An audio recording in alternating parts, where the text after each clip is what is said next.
إن الحمد لله نحمده ونستعينه ونستغفره ونعوذ بالله من شرور أنفسنا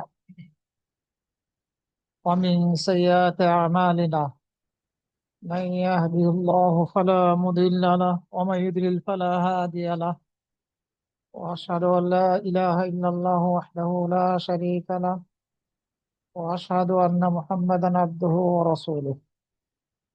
أما بعد، فإن خير الحديث كتاب الله، وخير الهدي هدي محمد صلى الله عليه وسلم، وشر الأمور محدثاتها، وكل محدثة بدعة، وكل بدعة ضلالة، وكل ضلالة في النار.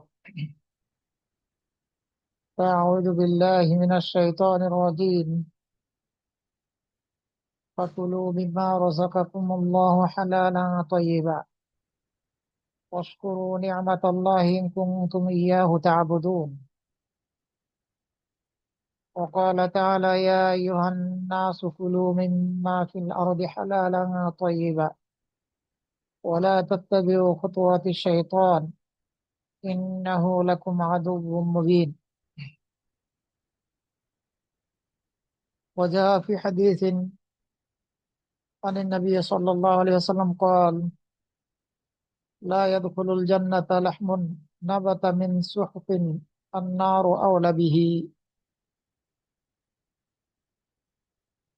رواه الترمذي وغيره।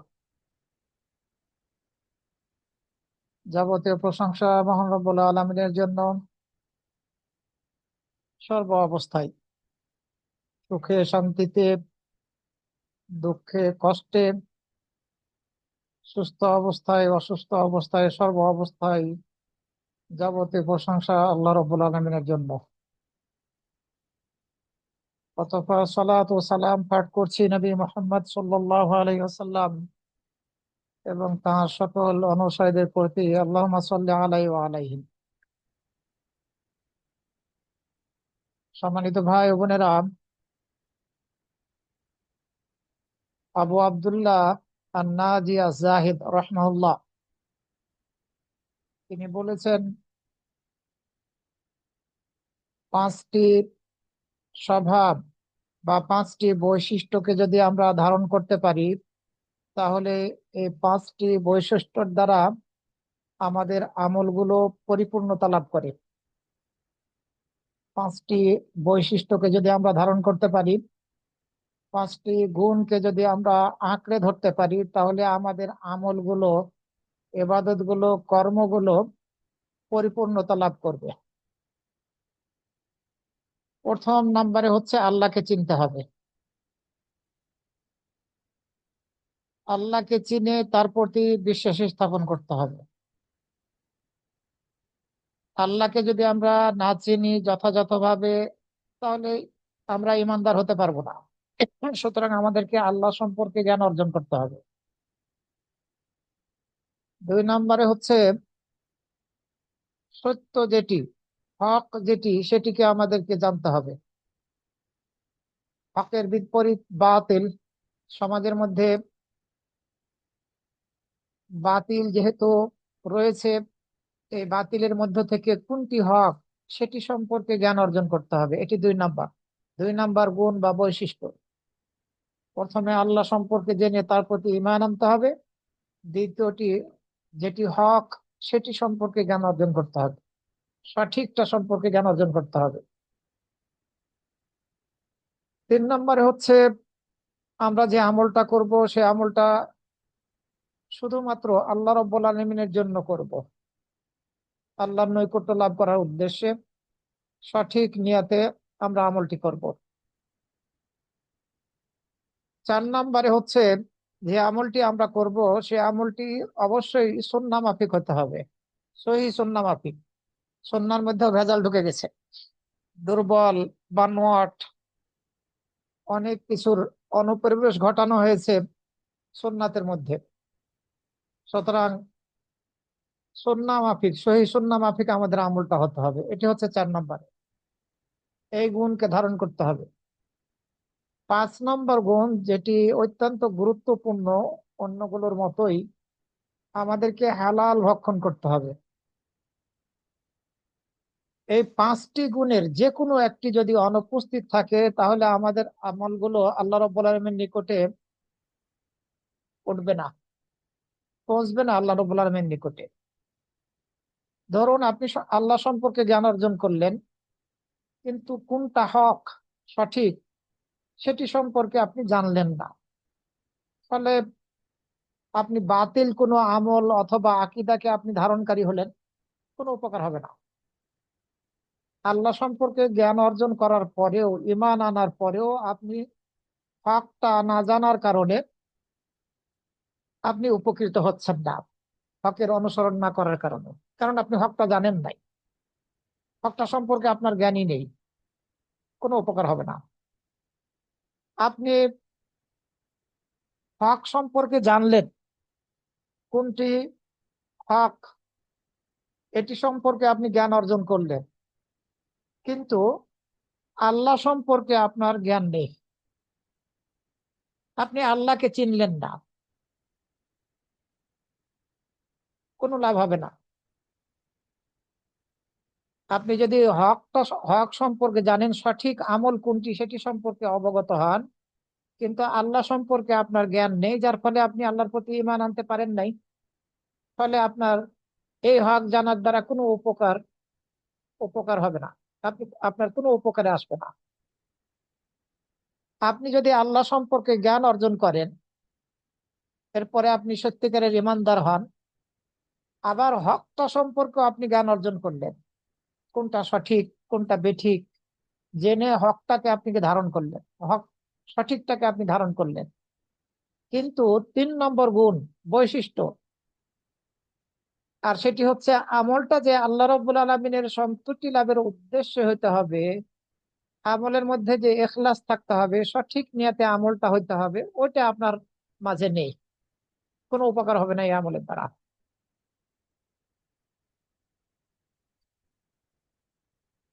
এরপরে আপনি আল্লাহ সম্পর্কে জ্ঞান অর্জন করলেন, ঈমান আনলেন, হক সম্পর্ক আপনি জ্ঞান অর্জন করলেন, কোনটা সঠিক সেটি আপনি জানলেন, আপনার আমলের মধ্যে ইখলাসও আছে। কিন্তু চতুর্থ বৈশিষ্ট্য, চতুর্থ গুণ, আর সেটি হচ্ছে সহি সুন্নাহ মাফিক আপনি আমল করলেন না, সুন্নাহ অনুযায়ী, সহি সুন্নাহ অনুযায়ী আপনি আমল করলেন না, আপনার এই আমল দ্বারা কোনো উপকার হবে না। 3টা গুণ ঠিক আছে, আল্লাহ সম্পর্কে জ্ঞান অর্জন করে আপনি তার প্রতি ঈমান এনেছেন, হক কোনটি সত্য কোনটি সেটা জেনেছেন, আবার ইখলাসের সাথে সঠিক নিয়তে আল্লাহ সন্তুষ্টি লাভের উদ্দেশ্যে আমলও করেছেন, কিন্তু সুন্নাহ মাফিক হচ্ছে না, কোনো উপকার হবে না। এই চারোটাই আছে। আল্লাহ সম্পর্কে আপনি জ্ঞান অর্জন করেছেন, কোনটা সঠিক সেটি সম্পর্কে আপনি অবগত হয়েছেন, আল্লাহর সন্তুষ্টি লাভের উদ্দেশ্যে আপনি আমল করেছেন, সুন্নাহ মাফিক আমল করেছেন, 4টি আছে গুণ। কিন্তু আপনি হালাল ভক্ষণ করছেন না, আপনার এই আমলের দ্বারা কোনো উপকার হবে না। এই 5টি গুণ আপনার আমার মাঝে থাকতে হবে প্রত্যেকটা আমলের ক্ষেত্রে, যদি থাকে আমল গ্রহণযোগ্য হবে। আল্লাহ রাব্বুল আলামিন সূরা আল মায়েদার 27 নম্বর আয়াতের মধ্যে বলছেন, ইন্নামা ইয়াতাকাব্বালুল্লাহু মিনাল মুত্তাকিন, নিশ্চয় আল্লাহ রাব্বুল আলামিন মুত্তাকিনদের থেকে কবুল করে থাকে। যদি তাকওয়া না থাকে তাহলে আল্লাহ রাব্বুল আলামিন কবুল করবেন না। আপনি হারাম খাচ্ছেন, তাকওয়া পরিপন্থী কাজ, এটা বড় গুনার অন্তর্ভুক্ত, কিভাবে কবুল হবে? আপনি তো মুত্তাকিন হতে পারলেন না, মুত্তাকিনদের অন্তর্ভুক্ত হতে পারলেন না। হারাম খাচ্ছেন, হারাম পড়ছেন, হারাম পান করছেন, আপনি হারামের ওপরেই নিজের শরীরটাকে, গোস্ত, রক্ত গড়ে তুলেছেন। যেহেতু আপনি মুত্তাকিনদের অন্তর্ভুক্ত হতে পারলেন না, সুতরাং আপনার আমল কবুল হবে না। আল্লাহ রাব্বুল আলামিন সূরা আল মুমিনুনের 51 নম্বর আয়াতের মধ্যে বলছেন, ইয়া আইয়ুহার রাসূলু কুলু মিনাত তাইয়্যিবাতি ওয়া আমালু সালিহান, হে রাসূলগণ, তোমরা পবিত্র, হালাল থেকে, হালাল রিজিক থেকে ভক্ষণ করো আর নেক কাজ করো। হালাল খেতে হবে, সাথে সাথে নেক কাজ করতে হবে। হালাল পবিত্র খাদ্য খেতে হবে, এটিকে সৎ আমলের সাথে যুক্ত করা হয়েছে। মানে একটি আরেকটির সাথে সম্পর্কযুক্ত, সম্পৃক্ত। আমল সৎ হওয়ার জন্য, সঠিক হওয়ার জন্য পবিত্র খাদ্য শর্তযুক্ত। এই দুটিকে আয়াত, একই আয়াতের মধ্যে বলা হয়েছে, হে রসুলগণ, তোমরা পবিত্র হালাল রিজিক থেকে ভক্ষণ করো এবং সৎ আমল করো। তো সৎ আমলের সম্পৃক্ততা হচ্ছে পবিত্র খাদ্যের সাথে। সুতরাং আমাদেরকে সৎ আমল করতে হবে পবিত্র খাদ্য গ্রহণ করে। পবিত্র খাদ্য গ্রহণ করাটা হচ্ছে শর্তযুক্ত আমল গ্রহণযোগ্যতার, যেমনটি ইমাম নাবাবী রহমতুল্লাহ আলাইহি বলেছেন। ইবনে রজাব আল হাম্বালি রাহমাহুল্লাহ উনি বলছেন, আল ইবাদাতু মা আকলিল হারাম কাল খুরুজ লিস সাফারি বিজাদিন ফাসিদিন লা ইয়াবলুগু মাকসাদাহু। হারাম খাদ্য গ্রহণ করার সাথে এবাদত করা, হারাম খেয়ে এবাদত করাটা সেই মুসাফিরের মতো, যে মুসাফির বের হলো সফরের উদ্দেশ্যে নষ্ট পাথেও নিয়ে, নষ্ট খাবার নিয়ে। সে তার যেখানে যেতে চাচ্ছে সেখানে পৌঁছতে পারবে না, পৌঁছা সম্ভব না। কারণ তার সাথে যে খাদ্যটা আছে সে খাদ্যটা নষ্ট, পবিত্র না, খাওয়ার উপযুক্ত না। তো এ ধরনের খাবার নিয়ে কেউ যদি সফর করে, ওই ব্যক্তির মতো হচ্ছে কোনো ব্যক্তি যদি ইবাদত করে হারাম ভক্ষণ করার সাথে, হারাম খেয়ে। কিভাবে? মঞ্জিলে মাকসুদ পর্যন্ত, অর্থাৎ জান্নাতে পৌঁছবে। ইবনুল কাইয়্যিম আল জাওজিয়া রাহমাহুল্লাহ বলছেন, আল মালুল হারাম ইউফসিদুল কলবা ওয়া ইউদআফুল আমালা ওয়া ইয়ামনাউ কবুলাহু। হারাম সম্পদ অন্তরকে নষ্ট করে দেয়, আমলকে দুর্বল করে দেয় এবং আমল গ্রহণযোগ্য হওয়াতে বাধা প্রদান করে। আমল গ্রহণযোগ্য হওয়ার ক্ষেত্রে এই হারাম সম্পদ বাধা প্রদান করে। ইবনুল কাইয়্যিম আল জাওজিয়া তিনি তার আদ-দা ও আদ-দাওয়া গ্রন্থের মধ্যে বলেছেন কথা। এই যে আমরা সলাত আদায় করে থাকি, সলাত আদায় করছি হারাম খেয়ে, বাহ্যিক ভাবে আমার সলাত হয়ে যাচ্ছে, কিন্তু হারাম খেয়ে সলাত আদায় করলে বাহ্যিক ভাবে সলাত হয়ে গেলেও নেকি এবং নেকি থেকে এই ব্যক্তিকে, সলাত আদায়কারীকে বঞ্চিত করা হবে, তার সলাত গ্রহণযোগ্য হওয়া থেকে তাকে বঞ্চিত করা হবে। বাহ্যিক ভাবে সলাত হয়ে গেল, নেকি সে পাবে না হয়তো বা, নেকি থেকে বঞ্চিত হবে, তার সলাত গ্রহণযোগ্য হওয়া থেকে বঞ্চিত হবে। যেমনটি রাসূল সাল্লাল্লাহু আলাইহি ওয়াসাল্লাম হাদিসের মধ্যে বলেছেন সাদাকার ব্যাপারে, দান খয়রাতের ব্যাপারে, কেউ যদি হারাম সম্পদ থেকে দান করে কশ্চিন কালেও তার এই দান কবুল হবে না। তবে হারাম থেকে মুক্ত হওয়ার জন্য হারাম উপার্জনটাকে নিজে ভক্ষণ করা যাবে না, সেটি দান করে দিতে হবে, যদিও নেকি না হয়। মুসলিম শরীফের হাদিসের মধ্যে এসেছে, রাসূল সাল্লাল্লাহু আলাইহি ওয়াসাল্লাম বলছেন, লা ইয়াকবালুল্লাহু সাদাকাতান মিন গুলুল। আল্লাহ রাব্বুল আলামিন খেয়ানতের সাদাকা, খেয়ানত করে উপার্জিত সাদাকা কবুল করবেন না। খেয়ানত করে অর্থ উপার্জন করাটা এটি হারাম। অনুরূপ ভাবে সুদের মাধ্যমে অর্থ উপার্জন করা, চুরি করে, চাঁদাবাজি করে, হারাম পন্থায় ব্যবসা করে, যে কোনো পথেই হোক না কেন, যদি হালাল পন্থায় না হয় তাহলে সেটাই হারাম। আর ওই সাদাকা যদি কেউ করে তাহলে সেটি আল্লাহ রাব্বুল আলামিন কবুল করবেন না। মুসলিম শরীফের হাদিস। সুতরাং আমাদেরকে হালাল উপার্জন করতে হবে, হারাম উপার্জন থেকে বেঁচে থাকতে হবে। হারাম ভক্ষণ করাটা বাহ্যিক ভাবে আপনার ইবাদতকে বাতিল করবে না, কিন্তু কবুল হওয়া থেকে বাধা দেবে। আপনি বাহ্যিক ভাবে আদায় করে ফেলছেন কিন্তু কবুল হবে না, নেকি লাভ করা যাবে না। বিপদের সম্মুখীন হতে হবে। রাসূল সাল্লাল্লাহু আলাইহি সাল্লাম হাদিসের মধ্যে বলেছেন, যে হাদিসটি কাব ইবনু ওজরা রাদিয়াল্লাহু আনহু থেকে বর্ণিত হয়েছে। রাসূল সাল্লাল্লাহু আলাইহি সাল্লাম কাব বিন ওজরা রাদিয়াল্লাহু আনহুকে উদ্দেশ্য করে বললেন, হে কাব বিন ওজরা, হারাম পন্থায় উপার্জিত সম্পদ দ্বারা সৃষ্ট ও পরিপুষ্ট গোস্ত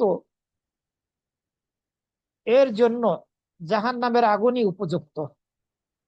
কেউ হারাম ভক্ষণ করলো, তার শরীরের গোস্তকে, শরীরকে পরিপুষ্ট করলো, এই শরীরের জন্য জাহান্নামের আগুনই বেশি উপযুক্ত।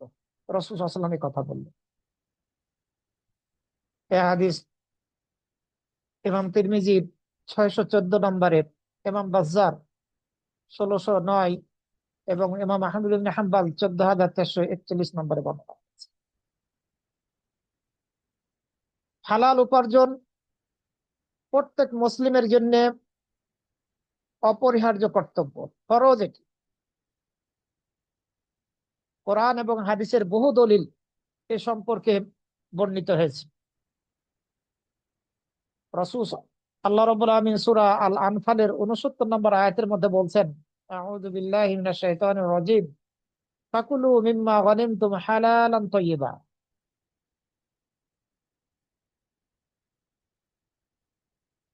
ফাকুলু মিম্মা গানিমতুম হালালান তাইয়্যিবা ওয়াত্তাকুল্লাহা ইন্নাল্লাহা গফুরুর রহিম। সুতরাং তোমরা যে গনিমত পেয়েছো তা থেকে হালাল পবিত্র হিসাবে খাও। যেটা হালাল পবিত্র তোমাদের জন্য, সেটি থেকে তোমরা খাও। আর তোমরা আল্লাহকে ভয় করো, নিশ্চয় আল্লাহ ক্ষমাশীল, পরম দয়ালু। আল্লাহ নির্দেশ করছেন হালাল খেতে। সূরা নাহলের 114 নম্বর আয়াতের মধ্যে আল্লাহ রাব্বুল বলছেন, ফাকুলু মিম্মা রাযাকাকুমুল্লাহু হালালান তাইয়্যিবা ওয়াশকুরু নি'মাতাল্লাহি ইন কুনতুম ইয়্যাহু তা'বুদুন। তোমরা সেই রিজিক থেকে ভক্ষণ করো, তোমাদেরকে আল্লাহ যে রিজিক দান করেছেন হালাল এবং পবিত্র হিসেবে। যে পবিত্র হালাল রিজিক তোমাদেরকে আল্লাহ দিয়েছেন, সেই রিজিক থেকে তোমরা ভক্ষণ করো। ওয়াশকুরু নি'মাত আল্লাহ, এবং তোমরা আল্লাহর নিয়ামতের শুকরিয়া আদায় করো, যদি তোমরা খাস করে তারই ইবাদত করো। আমাদেরকে হালাল খেতে হবে, পবিত্র হালাল ভক্ষণ করতে হবে। সূরা বাকারার 168 নম্বর আয়াতের মধ্যে আল্লাহ রাব্বুল আলামিন বলছেন, ইয়া আইয়ুহান নাস কুলু মিম্মা ফিল আরদি হালালান তাইয়্যিবা, হে মানুষ, জমিন থেকে তোমাদেরকে পবিত্র হালাল যা কিছু দেওয়া হয়েছে নিয়ামত হিসেবে, রিজিক হিসেবে, তোমরা তার থেকে ভক্ষণ করো, সেগুলো থেকে তোমরা খাও। ওয়ালা তাত্তাবিউ খুতুওয়াতিশ শাইতান, তোমরা শয়তানের পদাঙ্ক অনুসরণ করো না। ইন্নাহু লাকুম আদুউম মুবিন। হালাল উপার্জন, হালাল থেকে ভক্ষণ করাটা হচ্ছে এটি আল্লাহর পথ। আর যখনই কেউ আমরা হালাল পথে উপার্জন না করব, হালাল পথে উপার্জন করাকে ত্যাগ করে হারাম পথ বেছে নিব, হারাম খাবো, সেটি শয়তানের পথ। আর এই শয়তান, আল্লাহ রাব্বুল আলামিন বলেন, ইন্নাহু লাকুম আদুউম মুবিন, তোমাদের জন্য সুস্পষ্ট শত্রু হচ্ছে শয়তান। আবু হুরায়রা রাদিয়াল্লাহু আনহু থেকে বর্ণিত হয়েছে, অত্যন্ত গুরুত্বপূর্ণ হাদিস। তিনি বলেন, রাসূল সাল্লাল্লাহু আলাইহি ওয়াসাল্লাম বলেছেন, আইয়ুহান নাস ইন্নাল্লাহা তাইয়্যিবুন লা ইয়াকবালু ইল্লা তাইয়্যিবান, হে মানুষ, নিশ্চয় আল্লাহ রাব্বুল আলামিন পবিত্র, পাক ও পবিত্র। তিনি পবিত্র হালাল ছাড়া কবুল করেন না, পবিত্র বস্তু ছাড়া কবুল করেন না। ওয়া ইন্নাল্লাহা আমারাল মুমিনিনা বিমা আমারা বিহিল মুরসালিন, আর নিশ্চয় আল্লাহ রাব্বুল আলামিন মুমিনদেরকে সেই নির্দেশই দিয়েছেন যে নির্দেশ তিনি রাসূলগণকে দিয়েছেন। বলেছেন, ইয়া আইয়ুহার রাসূল, হে রাসূলগণ, তোমরা পবিত্র হালাল বস্তু থেকে, রিজিক থেকে ভক্ষণ করো, সৎ আমল করো। আবার মুমিনদের উদ্দেশ্যে বলেছেন, ইয়া আইয়ুহাল্লাযীনা আমানু, হে ঈমানদাররা, কুলু মিন তাইয়্যিবাতি মা রাযাকনাকুম, তোমরা ভক্ষণ করো তোমাদেরকে যে রিজিক দেওয়া হয়েছে পবিত্র বস্তু থেকে, হালাল থেকে, সেগুলো থেকে। এরপরে রাসূল সাল্লাল্লাহু আলাইহি ওয়াসাল্লাম এক ব্যক্তির কথা আলোচনা করলেন। এক ব্যক্তির কথা, যে ব্যক্তি দীর্ঘ সফর করেছে এবং তার মাথার চুলগুলো উস্কো খুস্কো এবং ধুলা ধুলায় ধূসরিত, এই অবস্থায় সে তার দুই হাতকে আসমানের দিকে উঁচু করেছে। ইয়া রব, ইয়া রব, হে আমার রব, হে আমার রব বলে ডাকছে, হাত উঠাইছে দোয়ার উদ্দেশ্যে। অথচ তার খাদ্য হারাম, মাতআমুহু হারামুন ওয়া মাশরাবুহু হারাম ওয়া মালবাসুহু হারাম। তার খাদ্য হারাম, সে যেটি খেয়েছে, তার পানীয়টা হারাম, তার পোশাক হারাম, হারাম উপার্জন থেকে সে এগুলো ব্যবহার করছে। ওয়া গুদিয়া বিল হারাম, এবং সে হারামের দ্বারা গড়ে উঠেছে।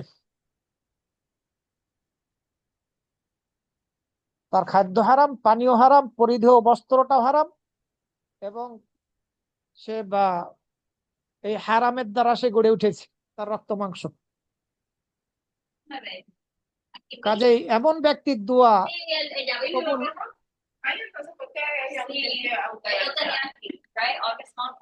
Yes, she. জি, কেউ লাইনে আসবেন না ইনশাআল্লাহ, মিউটে থাকেন সবাই।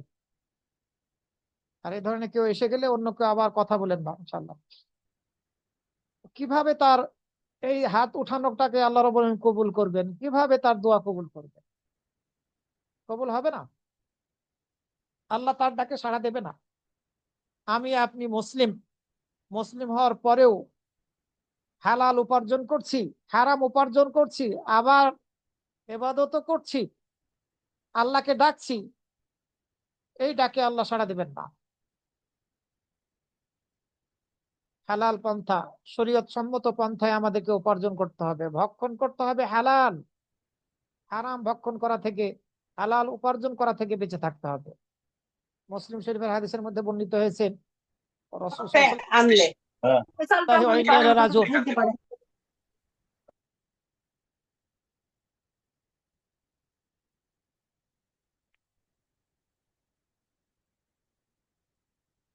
রাসূল সাল্লাল্লাহু আলাইহি সাল্লাম একদিন বাজারে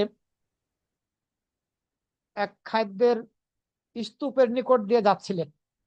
তিনি তার ওই স্তূপের মধ্যে হাত ঢুকিয়ে দিলেন। হাত ঢুকিয়ে দিয়ে তিনি দেখলেন ভিতর থেকে হাতটা ভিজে হয়ে বের হয়ে আসলো, আঙ্গুলগুলো ভিজে গেল। রাসূল সাল্লাল্লাহু আলাইহি সাল্লাম সেই ব্যবসায়ীকে জিজ্ঞাসা করলেন, হে খাদ্যের মালিক, এটা কি? সেই ব্যক্তি বলল, ব্যবসায়ী বলল, হে আল্লাহ রাসূল, বৃষ্টি হয়েছিল তো এ কারণে পানি, এই পানি খাদ্যের মধ্যে। রাসূল সাল্লাল্লাহু আলাইহি সাল্লাম বললেন, আফালা জাআলতাহু ফাওকাত তুআম কাইয়ারাহুন নাস। এই বৃষ্টিতে যে, বৃষ্টির কারণে যে পানিটা তুমি এই খাবারের উপরে রাখো নাই কেন, যাতে লোকেরা দেখে যে এখানে বৃষ্টির কারণে পানিটা এসেছে, এটা ভিতরে কেন, উপরে নাই কেন? এরপরে রাসূল সাল্লাল্লাহু আলাইহি ওয়াসাল্লাম বললেন, মান গাসসা ফালাইসা মিন্নি। যে ব্যক্তি ধোঁকাবাজি করে আমার সাথে তার কোনো সম্পর্ক নেই, সে আমার অন্তর্ভুক্ত না। এটা একটা ধোঁকাবাজি, হারাম উপার্জন। ধোঁকা দিয়ে মানুষকে উপার্জন করাটা এটি হারাম উপার্জন। হাড় গরম হয়ে যায়। তিনি তার অফিসে পৌঁছালেন। তার ডেস্ক কি ঘটনা ঘটছে বারবার আপনাদেরকে না করার পরেও, দুঃখজনক।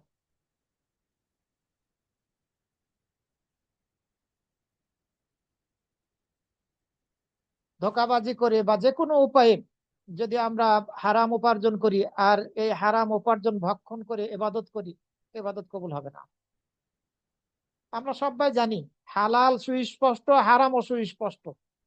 উভয়ের মাঝে কিছু অস্পষ্ট বিষয় আছে, যেগুলো সম্পর্কে বেশিরভাগ লোক বা বহু লোক জানে না।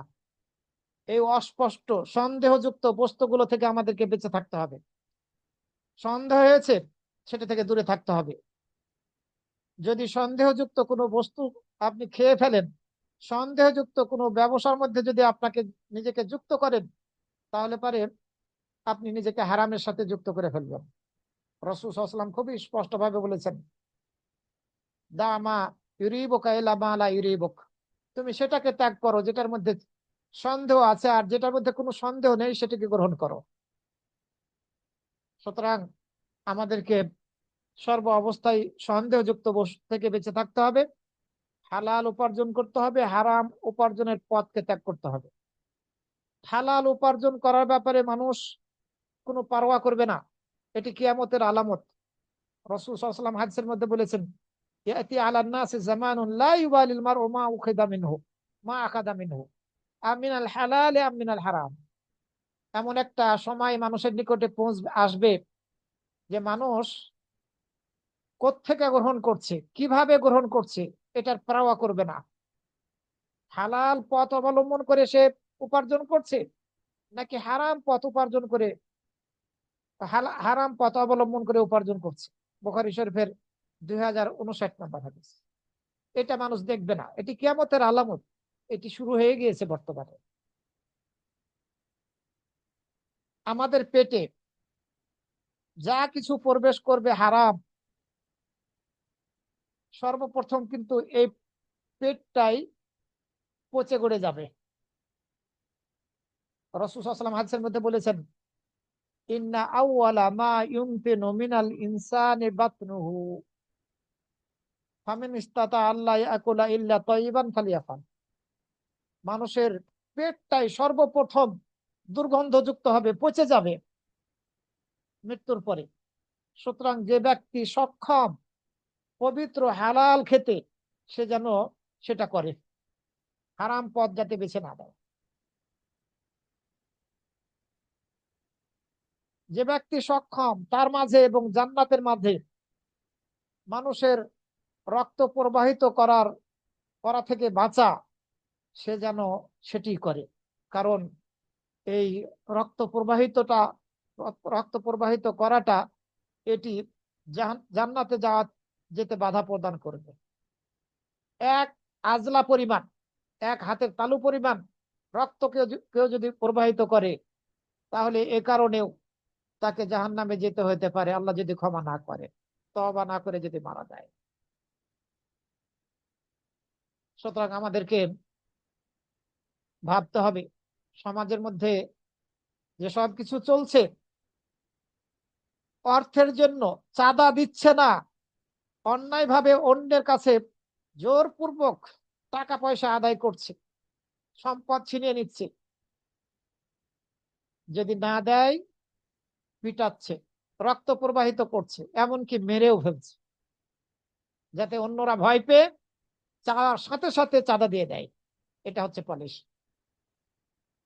জান্নাত কিভাবে, মুসলিম বলে পরিচয় দেয় কিভাবে? বুখারী শরীফের 7152 নম্বর হাদিস। সুতরাং আমাদেরকে হালাল উপার্জন করতে হবে, হালাল ভক্ষণ করতে হবে, তাহলেই আমাদের ইবাদত কবুল হবে, দোয়া কবুল হবে। আর যদি আমরা হালাল ভক্ষণ না করি, হালাল উপার্জন না করে, হালাল ভক্ষণ না করি, তাহলে পরে আমাদেরকে বিপদের সম্মুখীন হতে হবে। রাসূল সাল্লাল্লাহু আলাইহি ওয়াসাল্লাম বাড়িতে ফিরে আসতেন, বিছানার উপরে একটি খেজুর পড়ে থাকতে দেখতেন, সেটি উঠাতেন, খাওয়ার ইচ্ছা করতেন, পরক্ষণেই তিনি ভয় করতেন, সম্ভবত এটি সাদাকার খেজুর, ফেলে দিতেন, খেতেন না এই ভয়ে।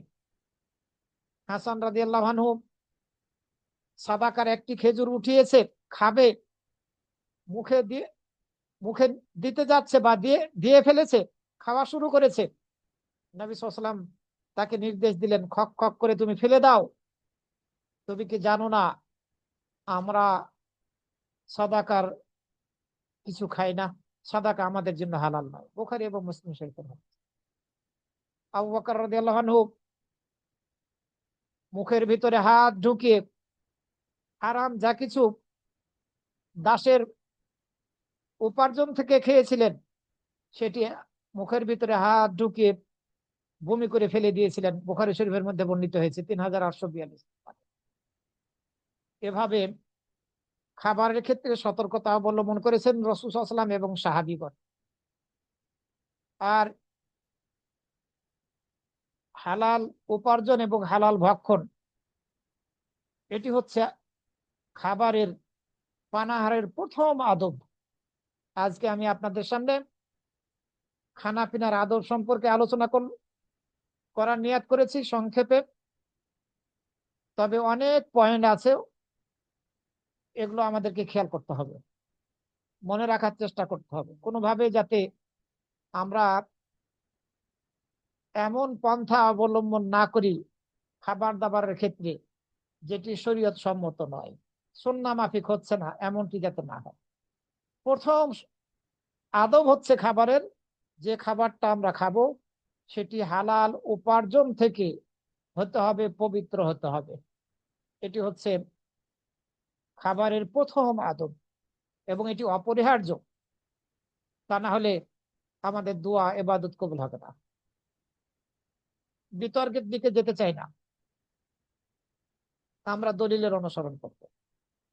2 নম্বর শর্ত হচ্ছে, 2 নম্বর আদাব হচ্ছে খাবারের, আমরা যখন খাবার গ্রহণ করব, খাবার খেতে যাব, যদি হাত ধোয়ার প্রয়োজন থাকে তাহলে হাতটা ধুয়ে নেব। যদি মনে করি যে হাতে ময়লা আছে, হয়তো বা জীবাণু থাকতে পারে, তাহলে আমরা সাবান দিয়ে অথবা অন্য কিছু দিয়ে, কমপক্ষে পানি দিয়ে হাতটা আমরা ধুয়ে নিব। এই হাত ধোয়াটা হচ্ছে সুন্নাহ বা মুস্তাহাব। খাবারের শুরুতেই হাত ধোয়াটা হচ্ছে সুন্নাহ বা মুস্তাহাব, প্রয়োজন থাকলে আমরা হাত ধোবো। রাসূল সাল্লাল্লাহু আলাইহি সাল্লাম যখন জুনবি অবস্থায় কিছু খেতেন, তখন তিনি তার 2 হাতকে ধুয়ে নিতেন। আবু দাউদের 223, ইবনে মাজার 593 এবং এ হাদিস নাসাই, মুসনাদ আহমদ এবং ইবনে খুজাইমার মধ্যে বর্ণিত হয়েছে। কেউ কেউ আবার বলে থাকেন যে খাবারের পূর্বে এবং খাবারের পরে উযু করাটা খাদ্যের জন্য বরকত স্বরূপ। এ হাদিস সহিহ না, এটি দুর্বল। খাবারের পূর্বে উযু করা এবং খাবারের পরে উযু করাটা, এটি খাবারে বরকত বরকত নিয়ে আসে, এর দ্বারা খাবারে বরকত পাওয়া যায়। এ হাদিস গ্রহণযোগ্য নয়, দুর্বল হাদিস। যদিও এ হাদিস তিরমিজি এবং আবু দাউদের মধ্যে বর্ণিত হয়েছে। আমরা খাবারের পূর্বে প্রয়োজন থাকলে হাত ধৌত করব, এটি হচ্ছে খাবারের 2 নম্বর আদব।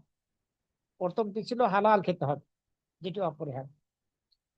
3 নম্বর আদব হচ্ছে, আমরা যখন কারো মেহমান হব, সেখানে যদি এমন কোনো খাবার থাকে যে খাবারটা সম্পর্কে আমার জানা নেই, আপনার জানা নেই, সে খাবারটি সম্পর্কে জেনে নেওয়াটা ভালো হবে। জিজ্ঞাসা করতে হবে যে এটা কি খাবার। যদি আপনার অপছন্দনীয় কোনো খাবার হয়, তাহলে আপনি সেটি খাবেন না। আর যদি পছন্দনীয় হয়, তাহলে আপনি খাবেন। রাসূল সাল্লাল্লাহু আলাইহি ওয়াসাল্লাম রাসূল সাল্লাল্লাহু আলাইহি ওয়াসাল্লামকে জানানো হয়েছে খাবারের ব্যাপারে, যেমন দব নামক প্রাণী রাসূল সাল্লাল্লাহু আলাইহি ওয়াসাল্লামের দস্তরখানের উপরে উপস্থাপন করা হয়েছে, কিন্তু তাকে যখন জানানো হলো যে এটি হচ্ছে দব প্রাণী, তখন রাসূল সাল্লাল্লাহু আলাইহি ওয়াসাল্লাম খাননি, কিন্তু হারাম ঘোষণা করেননি। সাহাবীরা খেয়েছেন রাসূল সাল্লাল্লাহু আলাইহি ওয়াসাল্লামের দস্তরখানের উপরে। যদি প্রয়োজন হয় যে এমন একটি নতুন খাবার, যে খাবারটা সম্পর্কে আমার জানা নেই, সেটি সম্পর্কে জিজ্ঞাসা করতে বাধা নেই। খাবারের আরো একটি আদব হচ্ছে, আমরা কখনো ঠ্যাস লাগিয়ে খাবো না, এটি সুন্নাহ। যদি সক্ষম হই ঠ্যাস না লাগিয়ে খেতে, সেটি আমাদের জন্য কল্যাণকর এবং এটি সুন্নাহ। হ্যাঁ, আপনার হয়তো বা সমস্যা আছে, আপনাকে কোনো কিছুতে হেলান দিয়ে খেতে হবে, তা না হলে আপনার পক্ষে বসে খাওয়া সম্ভব নয় হেলান না দিলে। অথবা আপনার একটা হাত যদি আপনি মাটিতে ঠেকিয়ে না রাখেন, একটু আপনি নিজের ভারসাম্যটা যদি ঠিকটা রাখেন, মাটিতে হাত রেখে, তা না হলে আপনি খেতে পারবেন না, তখন আপনি ঠাস লাগাতে পারবেন। কিন্তু সুন্নাহ হচ্ছে আপনার কিছুতে হেলান দিয়ে অথবা ঠ্যাস লাগিয়ে না খাওয়া। রাসূল সাল্লাল্লাহু আলাইহি সাল্লাম হাদিসের মধ্যে বলেছেন, লা আকুলু ওয়া আনা মুত্তাকিউন, আমি ঠ্যাস লাগিয়ে হেলান দিয়ে ভক্ষণ করি না। বুখারী শরীফ 5399 নম্বর হাদিস। খাবারের পূর্বে আমাদেরকে বিসমিল্লাহ বলে খাবার শুরু করতে হবে। পান করার পূর্বে আমাদেরকে বিসমিল্লাহ বলে পান করতে হবে। বিসমিল্লাহির রহমানির রহিম পুরোটা নয়, শুধুমাত্র বিসমিল্লাহ। কিন্তু আমরা অনেকেই কিন্তু এটা খেয়াল করি না, বাস্তবতা এটাই, আমরা খেয়াল করি না। রাসূল সাল্লাল্লাহু আলাইহি সাল্লাম আমর ইবনে সালামা রাদিয়াল্লাহু আনহুকে বললেন, বুখারী এবং মুসলিম শরীফের হাদিস, ইয়া গোলাম সাম্মিল্লাহ, হে যুবক তুমি আল্লাহর নাম নাও, বিসমিল্লাহ বলো, খাবার শুরু করো, এ কথা বলেছেন। কেউ যদি বিসমিল্লাহ বলতে ভুলে যায়, তাহলে খাবারের মধ্যেই বিসমিল্লাহ বলতে হবে। পদ্ধতি কি, যেটি আয়েশা রাদিয়াল্লাহু আনহা থেকে বর্ণিত হয়েছে, নবী সাল্লাল্লাহু আলাইহি ওয়াসাল্লাম বলেছেন, ইযা আকালা আহাদুকুম তুআমান ফালিয়াকুল বিসমিল্লাহ, তোমাদের কেউ যখন খাবার খাবে তখন সে যেন বিসমিল্লাহ বলে। ফাইন নাসিয়া ফি আউয়ালিহি, যদি শুরুতে বিসমিল্লাহ বলতে ভুলে যায়, তাহলে সে যেন বলে বিসমিল্লাহি ফি আউয়ালিহি ওয়া আখিরিহি, এটা বলবে খাবারের মধ্যেই, বিসমিল্লাহি ফি আউয়ালিহি ওয়া আখিরিহি। তিরমিজির 1858 নম্বর হাদিস। অথবা বিসমিল্লাহি আউয়ালাহু ওয়া আখিরাহু, এটা বলে বিসমিল্লাহি আউয়ালাহু ওয়া আখিরাহু। আবু দাউদের 3769 নম্বর হাদিস। বিসমিল্লাহি ফি আউয়ালিহি ওয়া আখিরিহি অথবা বিসমিল্লাহি আউয়ালাহু ওয়া আখিরাহু, যেটা আপনি বলেন কোনো সমস্যা নেই। খাবারের মধ্যেখানেই ভুলে গেলে, প্রথমে ভুলে গেলে এটা বলতে হবে সুন্নাহ। যদি না বলেন তাহলে শয়তান আপনার সাথে খাবে। 6 নম্বরের আদব হচ্ছে খাবারের, আমরা ডান হাত দিয়ে খাবো, ডান হাত দিয়ে পান করব। কোন মুসলিমের জন্য জায়েজ নয় যে সে খাবে বাম হাত দিয়ে, অথবা বাম হাত দিয়ে গ্লাস ধরে সে পান করবে, জায়েজ নাই। সালমা বিন আকওয়া রাদিয়াল্লাহু আনহু থেকে বর্ণিত হয়েছে, আন্না রাজুলান আকালা ইনদা রাসূলিল্লাহি সাল্লাল্লাহু আলাইহি ওয়াসাল্লাম বিশিমালিহি, এক ব্যক্তি অর্থাৎ এক সাহাবী রাসূল সাল্লাল্লাহু আলাইহি ওয়াসাল্লামের নিকটে তার বাম হাত দিয়ে খাচ্ছিল। নবী সাল্লাল্লাহু আলাইহি ওয়াসাল্লাম বললেন, তাকে নির্দেশ দিলেন, কুল বিয়ামিনিক, তুমি তোমার ডান হাত দিয়ে খাও। ক্বালা লা আস্তাতি, সেই সাহাবী বললেন, আমি সক্ষম নই ডান হাত দিয়ে খেতে। রাসূল সাল্লাল্লাহু আলাইহি ওয়াসাল্লাম বললেন, তুমি সক্ষম হবে না, তোমাকে শুধুমাত্র অহংকারী ডান হাত দিয়ে খেতে বাধা প্রদান করছে। এই ব্যক্তি আর তার মুখে হাত উঠাতে পারে না। মুসলিম শরীফের 2021 নম্বর হাদিস। আব্দুল্লাহ ইবনে উমর রাদিয়াল্লাহু আনহু থেকে অন্য হাদিসের মধ্যে বর্ণিত হয়েছে, নবী সাল্লাল্লাহু আলাইহি ওয়াসাল্লাম বলেছেন, ইদা আকালা আহাদুকুম ফালিয়াকুল বিয়ামিনিহি, তোমাদের কেউ যখন খাবে তখন সে যেন তার ডান হাত দিয়ে খায়। ওয়াইদা শারিবা শারিবা, আর যখন সে পান করবে সে যেন তার ডান হাত দিয়ে পান করে।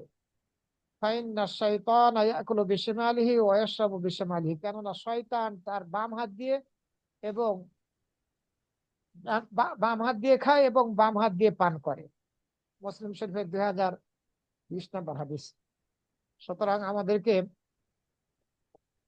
আল্লাহর বিধিবিধানের অনুসরণ করতে হবে, যেটি আমরা আমাদের নবীর মাধ্যমে প্রাপ্ত হয়েছে। ডান হাত দিয়ে খেতে হবে, ডান হাত দিয়ে পান করতে হবে। শয়তানের অনুসরণ করা চলবে না। শয়তানের অনুসরণ কোনোভাবেই আমরা করব না। বাম হাত দিয়ে খাবো না, বাম হাত দিয়ে পান করবো। আরো একটি সুন্নাত, 7 নম্বর সুন্নাত হচ্ছে, আদব হচ্ছে খাদ্যের, আমরা চেষ্টা করব 3 আঙ্গুল দিয়ে খাবার খেতে। আমরা যখন লোকমাটা নিব, এই 3 আঙ্গুল দিয়ে আমরা লোকমা নেওয়ার চেষ্টা করবো, বৃদ্ধাঙ্গুলি এবং পাশের 2 আঙ্গুল দিয়ে খাবার নিয়ে আমরা খাবো। এটি সুন্নাহ, বাধ্যতামূলক না, মুস্তাহাব, ভালো কম হলে। কাব বিন মালিক রাদিয়াল্লাহু আনহু থেকে বর্ণিত হয়েছে, রাসূল সাল্লাল্লাহু আলাইহি ওয়াসাল্লাম 3 আঙ্গুল দিয়ে খেতেন।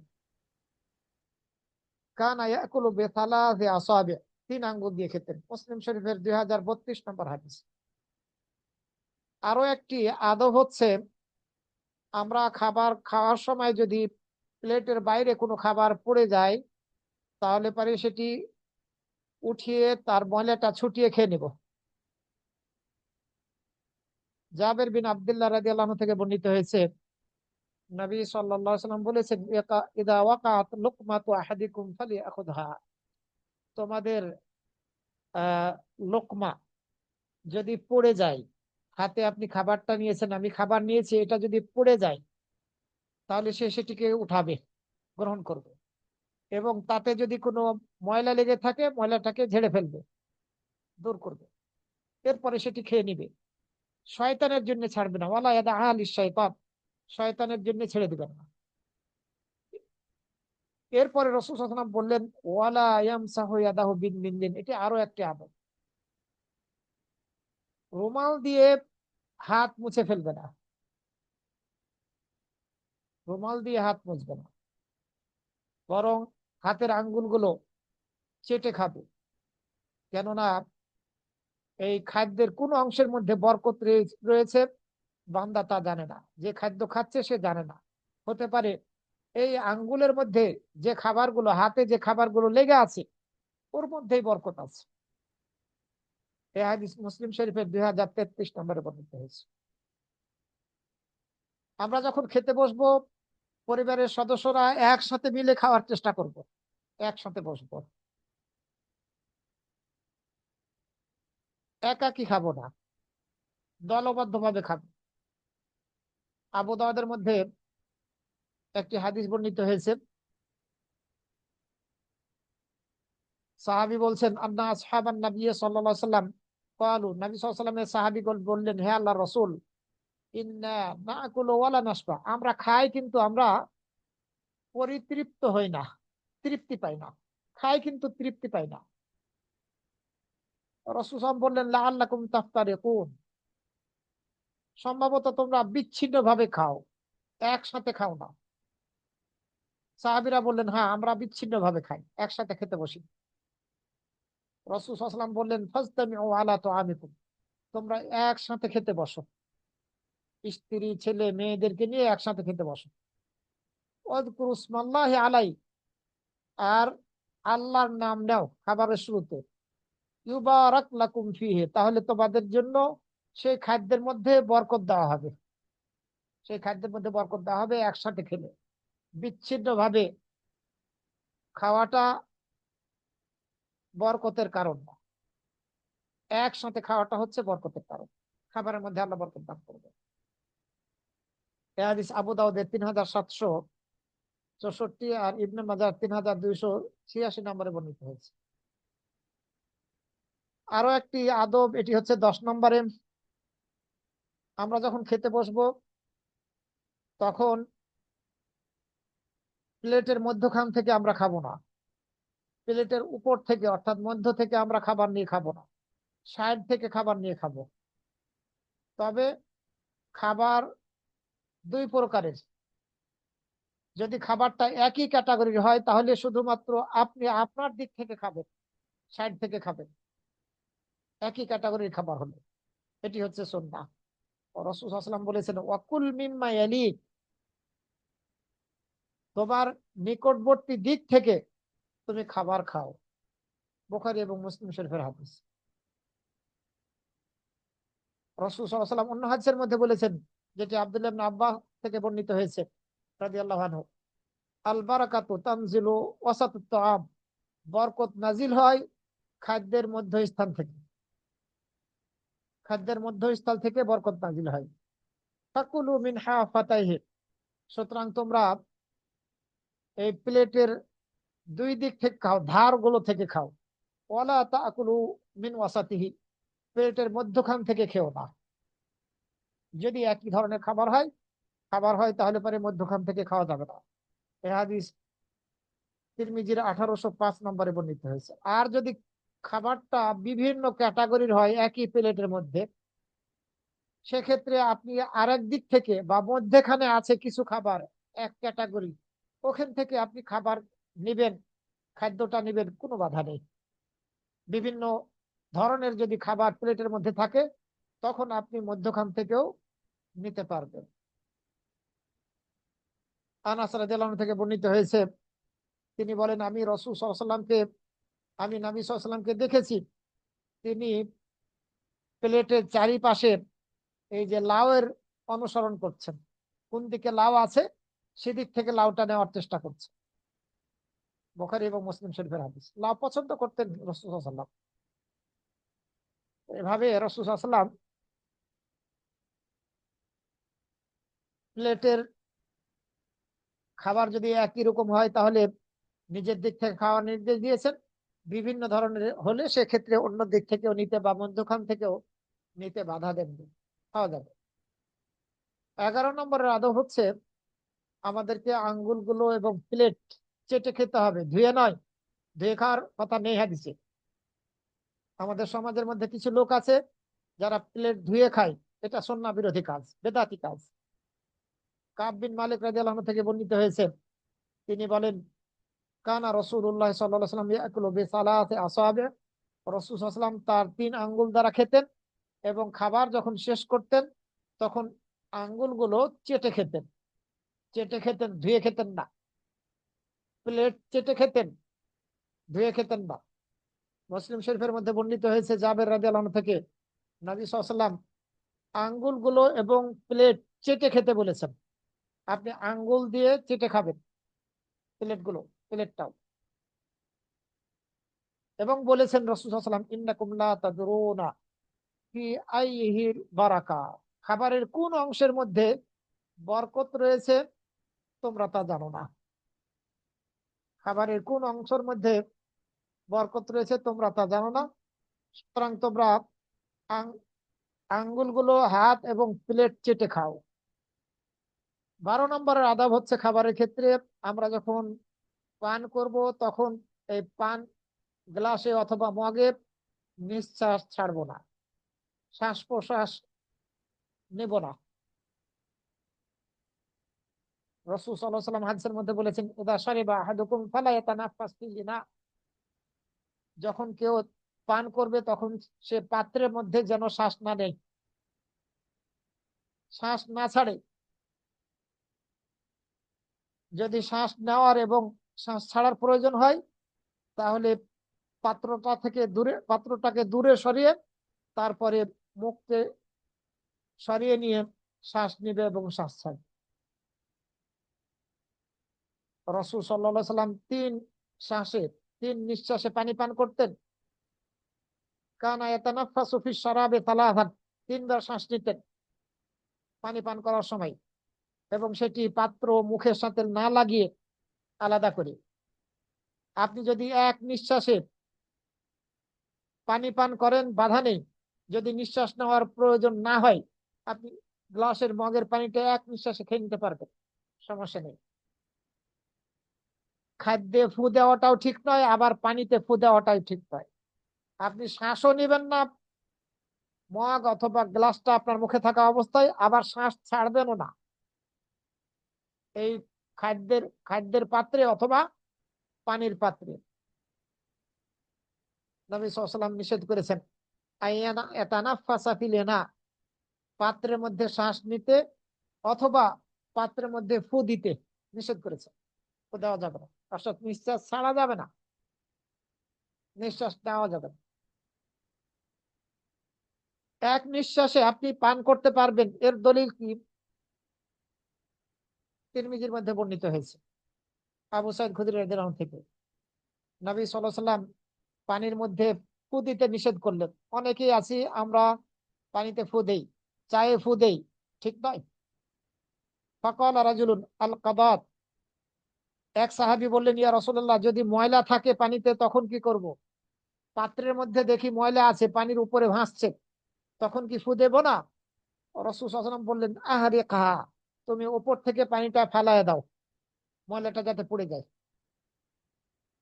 তখন এই সাহাবী বললেন, ফাইন্নী লা আরওয়া মিন নাফাসিন ওয়াহিদিন, আমি এক নিঃশ্বাসে পরিতৃপ্ত হই না, আমি এক নিঃশ্বাসে পানি পান করলে তৃপ্ত হই না। তৃপ্তি লাভ করি না। রাসূল সাল্লাল্লাহু আলাইহি ওয়াসাল্লাম বললেন, ফাআবনিল কাদাহা ইদান আনফিক, তাহলে তুমি এই পিয়ালাটা তোমার মুখ থেকে আলাদা করে ফেলো, এরপরে তুমি নিঃশ্বাস নাও। এক নিঃশ্বাসে যদি তুমি পরিতৃপ্ত না হও, অর্থাৎ তুমি যদি এক নিঃশ্বাসে পানি পান করতে সক্ষম না হও, তোমার ভালো না লাগে, তাহলে পাত্রটাকে তুমি আলাদা করে ফেলো তোমার মুখ থেকে, এরপরে তুমি নিঃশ্বাস নাও, তারপরে আবারও পান করো। এই হাদিস থেকে বোঝা গেল যে এক নিঃশ্বাসে পানি পান করা যায় গেছে। তিরমিজির 1887 নম্বর হাদিস। 3 নিঃশ্বাসে পানি পান করেছেন রাসূল সাল্লাল্লাহু আলাইহি ওয়াসাল্লাম, সুন্নাহ। কেউ যদি এক নিঃশ্বাসে পানি পান করতে সক্ষম হয়, তাতেও কোনো সমস্যা নেই। 13 নম্বরের আদব হচ্ছে খাদ্যের, খাবারের পরে কুলি করা। খাবারের পরে কুলি করাটা এটি বাধ্যতামূলক না, মুস্তাহাব, ভালো।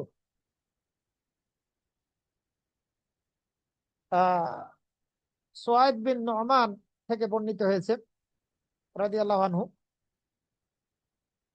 তারা নবী সাল্লাল্লাহু আলাইহি ওয়াসাল্লামের সাথে ছিলেন সাহাবা নামক স্থানে, খাইবারের সাহাবা নামক স্থানে নবী সাল্লাল্লাহু আলাইহি ওয়াসাল্লামের সাথে ছিলেন।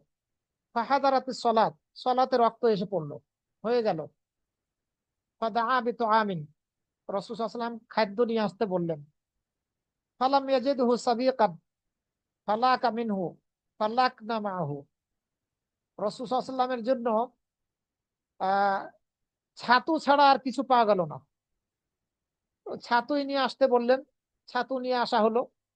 অর্থাৎ জব অথবা এই চালকে ভেজে যে আটাটা বানানো হয়, এটি লবণ দিয়ে খাওয়া, এটি হচ্ছে ছাতু।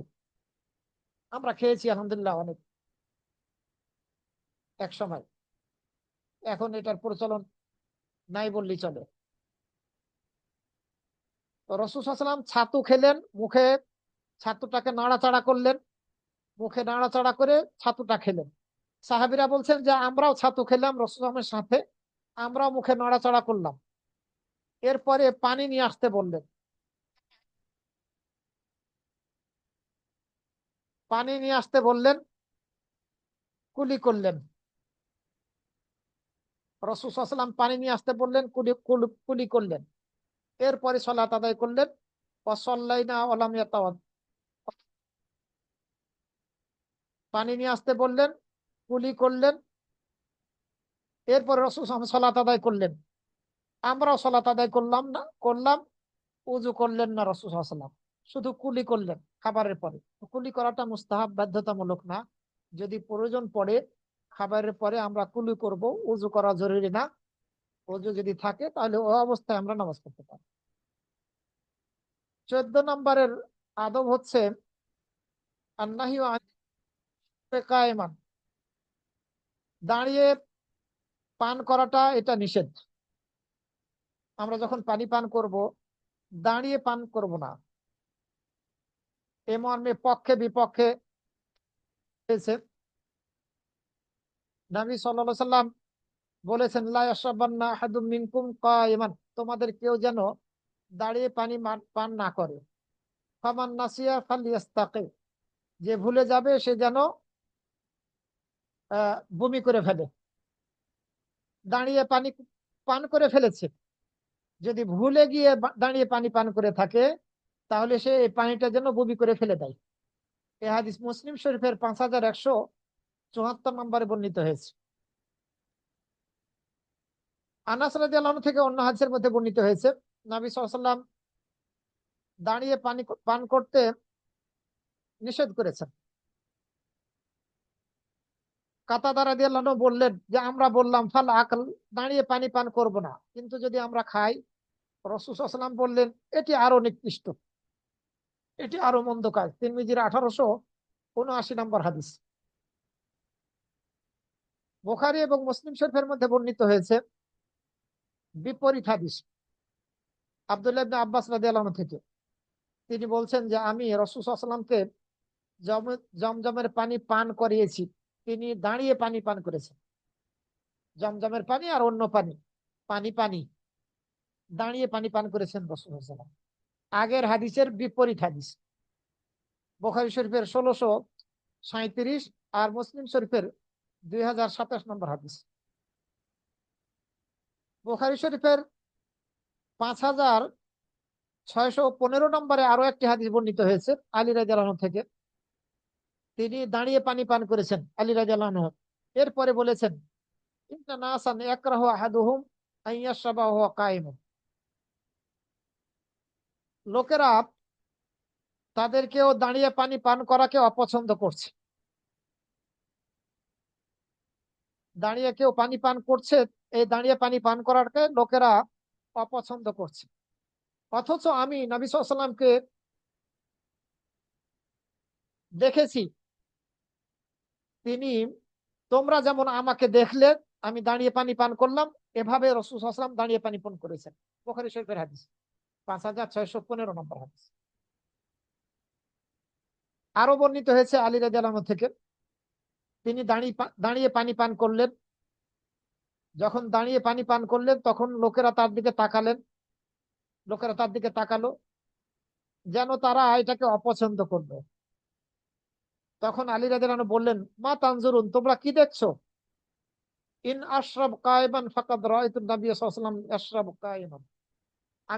আমি দাঁড়িয়ে পানি পান করছি, আমি নবী সাল্লাল্লাহু আলাইহি ওয়াসাল্লামকে দাঁড়িয়ে পানি পান করতে দেখেছি। আর যদি আমি বসে পানি পান করি, ওয়াইন আশরাব কায়দান ফাকাদ রাআইতু, আমি নবী সাল্লাল্লাহু আলাইহি ওয়াসাল্লামকে বসে পানি পান করতে দেখেছি। সহিহ হাদিস। অর্থাৎ রাসূল সাল্লাল্লাহু আলাইহি ওয়াসাল্লামকে আমি দাঁড়িয়ে পানি পান করলে আমি রাসূলকে দাঁড়িয়ে পানি পান করতে দেখেছি। আবার আমি বসে পানি পান করলেও রাসূল সাল্লাল্লাহু আলাইহি ওয়াসাল্লামকে আমি বসে পানি পান করতে দেখেছি। মুসনাদ আহমদের হাদিস। এছাড়া আব্দুল্লাহ ইবনে ওমর রাদিয়াল্লাহু আনহু থেকে বর্ণিত হয়েছে, ইমাম তিরমিজি বর্ণনা করেছেন 1880 নম্বরে। ইমাম তিরমিজি বলছেন, কুন্না ফি আহাদিন নবী সাল্লাল্লাহু আলাইহি ওয়াসাল্লাম নাকুলু, আমরা নবী সাল্লাল্লাহু আলাইহি ওয়াসাল্লামের যুগে খেতাম, আবার আমরা এই খেতাম হাঁটা অবস্থায়, হাঁটতে হাঁটতে খেতাম, পানি পান করতাম হাঁটতে হাঁটতে। দুইটার মধ্যে একটু পার্থক্য আছে। আপনি স্থির এক জায়গায় দাঁড়িয়ে আছেন, সেখানে আপনি দাঁড়িয়ে খাচ্ছেন, হাঁটছেন না, কমপক্ষে এটা অপছন্দনীয়, এটাকে হারাম বলা যাবে না। দাঁড়িয়ে পানি পান করাটাকে হারাম বলা যাবে না, কারণ দুই ধরনের হাদিস বর্ণিত হয়েছে। আমরা দুই ধরনের হাদিসগুলোকে যদি এক সমন্বয় করি, তাহলে আমাদের রেজাল্ট আসবে এটি, যে দাঁড়িয়ে পানি পান করাটা এটি মাকরু, অপছন্দনীয়, এটি হারাম পর্যায়ের না, এটি হারাম পর্যায়ের না।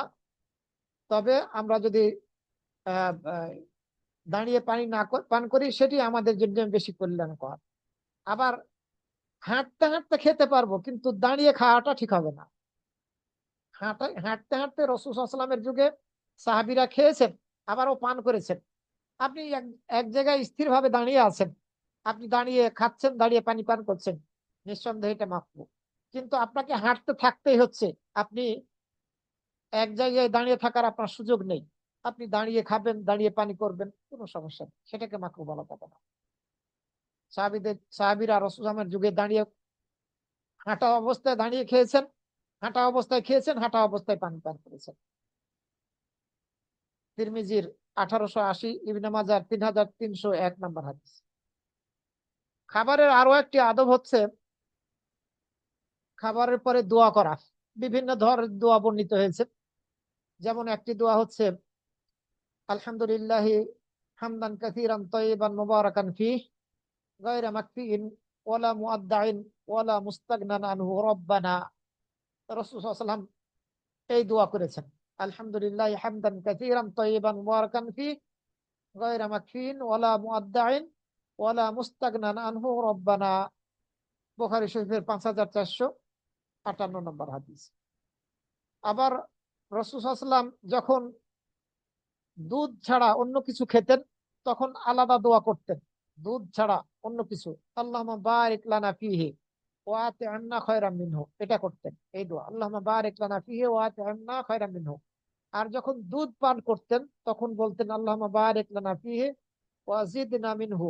তিরমিজির 3377 নম্বর হাদিস। 3377 নম্বর হাদিস। এছাড়া আরো দোয়া বর্ণিত হয়েছে মুআয রাদিয়াল্লাহু আনহু থেকে। রাসূল সাল্লাল্লাহু আলাইহি ওয়াসাল্লাম বলেছেন, যে ব্যক্তি খাবার খাবে সে যেন এই দোয়া করে, আলহামদুলিল্লাহিল্লাযী আত'আমানি হাদা ওয়া রাযাকানিহি মিন গায়রি হাওলিন মিন্নি ওয়ালা কুওয়াতি। যদি এই দোয়াটা পড়ে খাবারের পরে, তাহলে পূর্বের যত ছোট গুনাহ আছে সব গুনাহগুলো ক্ষমা করে দেওয়া হবে। তিরমিজির 3458 আর ইবনে মাজাহ 3285 নম্বর হাদিস। তিরমিজির 3458 অথবা 3348। সুতরাং আমাদেরকে এই দোয়াগুলোর যে কোনো একটা আমাদেরকে পড়তে হবে। খাবারের পরে যদি আমরা কমপক্ষে আলহামদুলিল্লাহ পড়ি, তাহলেও এর ফজিলত বর্ণিত হয়েছে। রাসূল সাল্লাল্লাহু আলাইহি ওয়াসাল্লাম, ইন্নাল্লাহা লা ইয়ারদা আনিল আবদি আন ইয়াকুলাল আকলাতা ফায়াহমাদুহু আলাইহি। নিশ্চয় আল্লাহ রাব্বুল আলামিন সেই বান্দার উপরে সন্তুষ্ট হন যে বান্দা খাবার খেয়ে আলহামদুলিল্লাহ বলে সেই খাবারের কারণে, অথবা পান করার পরে যে বান্দা আলহামদুলিল্লাহ বলে সেই বান্দার প্রতি আল্লাহ রাব্বুল আলামিন সন্তুষ্ট হন। মুসলিম শরীফের 2734 নম্বর হাদিস। 2734। খাবারের আরো একটি আদব হচ্ছে, আপনি খাবার খেতে বসলেন, পছন্দ হলো না, খাবারের কোনো ত্রুটি বর্ণনা করবেন না। আপনার পছন্দ হচ্ছে না, আপনি খাবেন না, কিন্তু কোনো ত্রুটি বর্ণনা করবেন না। এটি সুন্নাহ বিরোধী কাজ। ত্রুটি বর্ণনা করাটা হচ্ছে সুন্নাহ বিরোধী কাজ। আবু হুরায়রা রাদিয়াল্লাহু আনহু থেকে বর্ণিত হয়েছে, মা আবাদ নবী সাল্লাল্লাহু আলাইহি সাল্লাম, কথা বলেন, মা আবাদ নবী সাল্লাল্লাহু আলাইহি সাল্লাম তো আমান কাত্তু। নবী সাল্লাল্লাহু আলাইহি সাল্লাম কখনো কোনো খাবারের ত্রুটি বর্ণনা করেননি। পছন্দ হলে, চাহিদা থাকলে তিনি খেয়েছেন, আর যদি অপছন্দ করে থাকেন তাহলে ত্যাগ করেছেন। বুখারী শরীফের 3370 আর মুসলিম শরীফের 2046 নম্বর হাদিস। খাবারের ক্ষেত্রে আরো একটি আদব হচ্ছে, খাবারের ক্ষেত্রে আমাদেরকে মধ্যম পন্থা অবলম্বন করতে হবে। বেশি খাওয়া যাবে না, কারণ রাসূল সাল্লাল্লাহু আলাইহি ওয়াসাল্লাম হাদিসের মধ্যে বলেছেন, মানুষ পেটের চেয়ে নিকৃষ্ট কোনো পাত্র ভর্তি করে না। পেটের চেয়ে নিকৃষ্ট কোনো পাত্র ভর্তি করে না। পেটটা হচ্ছে সবচেয়ে নিকৃষ্ট পাত্র, যেটা পরিপূর্ণ করা হয়ে থাকে। যদি কেউ বেশি খেতে চায়, যদি সেই পরিমাণই খাবে যে পরিমাণ খেলে আমরা পিঠটা সোজা করতে পারবো, এটি হচ্ছে সুন্নাহ। যদি আরো বেশি খেতে চায় তাহলে 1/3 খাবার খাবে, 1/3 পানি পান করবে, আর 1/3 শ্বাস প্রশ্বাসের জন্য ছেড়ে দিবে।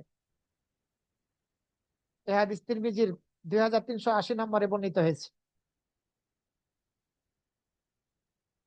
এছাড়া এ মর্মে আরো হাদিস বর্ণিত হয়েছে, আমরা যখন কোনো ফলমূল খেতে বসবো, যেমন যেমন যেমন ধরেন খেজুর, জোড়ায় জোড়ায় খাবো না, জোড়ায় জোড়ায় খাবো না। একসাথে খেতে বসেছি, আপনি দুইটা উঠিয়ে একসাথে মুখে দিচ্ছেন, এভাবে খাওয়াটা উচিত নয়। তবে যাদের সাথে খেতে বসেছেন তারা যদি আপনাকে অনুমতি দেয় তাহলে খেতে পারবে। আব্দুল্লাহ ইবনে ওমর রাদিয়াল্লাহু আনহু থেকে বর্ণিত হয়েছে, নবী সাল্লাল্লাহু আলাইহি ওয়াসাল্লাম 2টি খেজুরকে একসাথে নিয়ে খেতে নিষেধ করেছেন। তবে সঙ্গী সাথীরা যদি অনুমতি দেয়, তাদের কাছে অনুমতি চেয়ে নিলে আর তারা অনুমতি দিলে খেতে পারবে। বুখারী শরীফের 2489 আর মুসলিম শরীফের 5230 নম্বর হাদিস। 19 নম্বর আদব হচ্ছে, খাবারের ক্ষেত্রে আমরা যাতে অপচয় না করি। অবশ্যই অপচয় করা থেকে বেঁচে থাকতে হবে। এটি বড় গুনাহের কাজ, এটি পাপের কাজ, এটি খাবারের আদব। আল্লাহ রাব্বুল আলামিন বলেছেন, ওয়াকুলু ওয়াশরাবু, আর তোমরা খাও এবং পান করো, তোমরা অপচয় করো না, বাড়াবাড়ি করো না, সীমা লঙ্ঘন করো না খাবারের ক্ষেত্রে, পানির ক্ষেত্রে, পান করার ক্ষেত্রে। কেননা আল্লাহ রাব্বুল আলামিন অপচয়কারীকে পছন্দ করেন না। খাবার যদি গরম হয় তাহলে খাবারটা খাওয়ার আগে একটু ঠান্ডা করে নিব, এর মধ্যে বরকত রয়েছে। খাবারটা একটু ঠান্ডা করে নিব। আসমা বিনতে আবি বকর রাদিয়াল্লাহু আনহা থেকে বর্ণিত হয়েছে, তিনি যখন খাবার রেডি করতেন খাবারটা ঢেকে রাখতেন যাতে এই খাবারের ভাবটা দূর হয়ে যায়। এবং তিনি বলতেন যে রাসূল সাল্লাল্লাহু আলাইহি ওয়াসাল্লামকে আমি বলতে শুনেছি, ইন্নাহু আযামালিল বারাকা, এটি হচ্ছে বরকতের জন্য অনেক গুরুত্বপূর্ণ। একটু ঠান্ডা করে নেওয়াটা, অর্থাৎ খাবারের মধ্যে যে প্রতাপ রয়েছে, তাপটা রয়েছে, এটাকে দূর করে ফেলা, এটি সুন্নাহ। অন্য হাদিসের মধ্যে রাসূল সাল্লাল্লাহু আলাইহি ওয়াসাল্লাম বলেছেন, লা ইউকালু তাআমুন হাত্তা ইয়াযহাবা বুখারুহু, খাবার খাওয়া যাবে না যে পর্যন্ত তার প্রতাপটা না চলে গেছে। ঠান্ডা করে নিতে হবে। খাবার আপনাকে আমাকে হয়তো বা কেউ দাওয়াত দিল, আপনাকে আমাকে দাওয়াত দিল, যদি তারা এই দাওয়াত দেওয়ার ক্ষেত্রে প্রতিযোগিতা করে তাহলে তাদের উভয়ের দাওয়াত কবুল করা যাবে না। লোক দেখানো উদ্দেশ্য অথবা অহংকারের বশবর্তী হয়ে একজন দাওয়াত দিচ্ছে, এ কারণে আর একজন দিচ্ছে, কারো খাবারের দাওয়াত গ্রহণ করা যাবে না, কবুল করা যাবে না, একজনেরও না। রাসূল সাল্লাল্লাহু আলাইহি ওয়াসাল্লাম হাদিসের মধ্যে বলেছেন, যারা দাওয়াত দেওয়ার ক্ষেত্রে যে দুই ব্যক্তি প্রতিযোগিতা করছে অহংকারের বশবর্তী হয়ে, মেহমানদারি করার জন্য অহংকারের বশবর্তী হয়ে দাওয়াত দিচ্ছে অথবা লোক দেখানোর উদ্দেশ্যে রিয়ার জন্য দাওয়াত দিচ্ছে, তাদের দুইজনেরই উভয়েরই দাওয়াত কবুল করা যাবে না, তাদের খাদ্য খাওয়াও যাবে না। আপনি গেলেন না, আপনার বাসায় পাঠিয়ে দিল, খাবেন না? ওয়ালা ইউকালু তুআমুহুমা, তাদের দুইজনের খাবার খাওয়া যাবে না। কারণ তারা অহংকার করে অথবা তারা লোক দেখানোর উদ্দেশ্যে প্রতিযোগিতামূলক ভাবে তারা দাওয়াত দিচ্ছে, গ্রহণ করা যাবে না।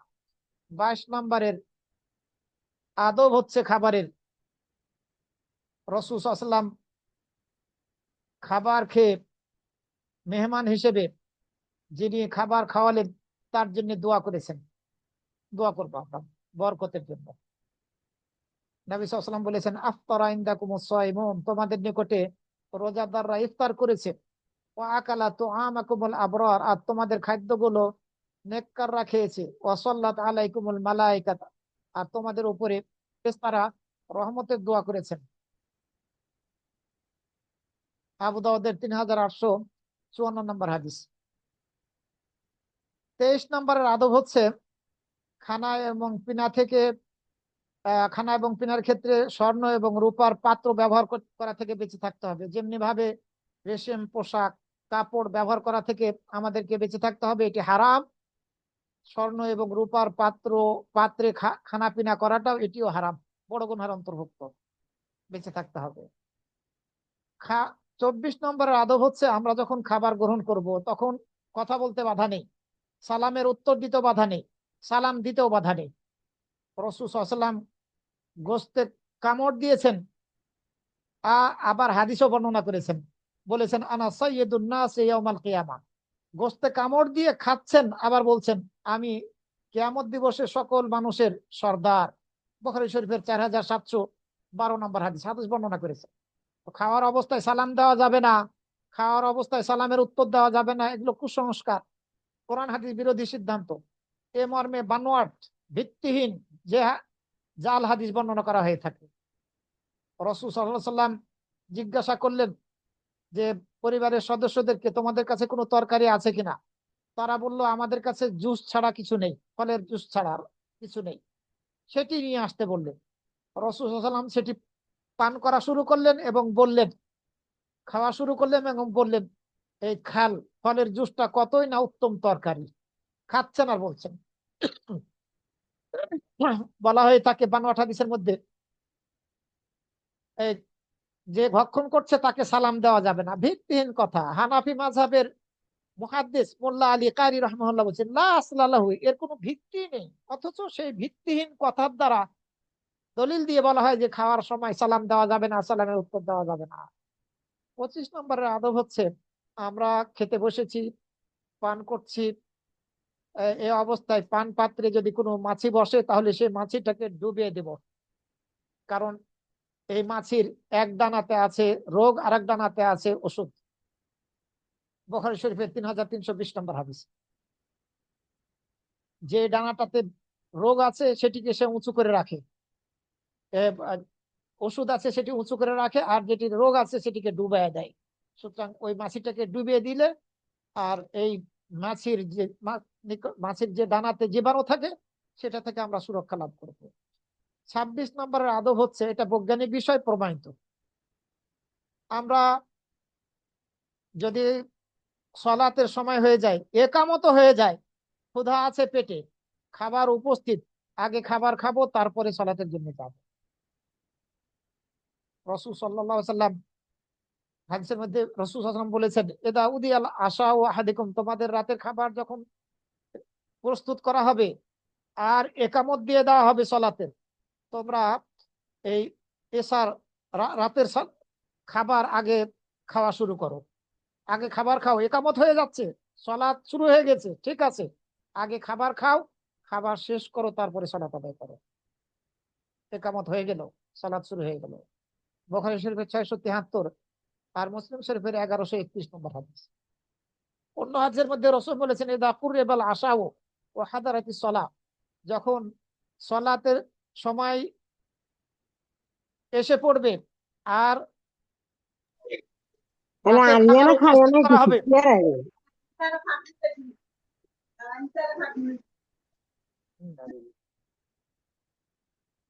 আর রাতের খাবার উপস্থিত করা হবে, সলাতের সময় চলে এসেছে,